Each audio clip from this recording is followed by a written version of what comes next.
Here's Adobe Premiere Pro, and on the timeline here it's showing as playhead position, it's showing the frames, and the question is how to show the hours, minutes and seconds instead of frames. Plus frames are shown up here also. So to show here and there the time, come here to sequence settings. And on this window at the video portion we have display format, and that one uses frames. Well, use timecode.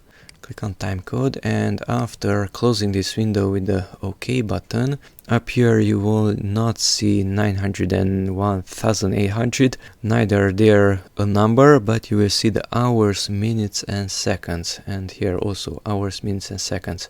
So close it with OK, and hours, minutes, seconds, yes, and also frames. So hours, minutes, seconds and frames. And if you right click on a clip and go here to speed duration, there also you will have hours, minutes, seconds and frames.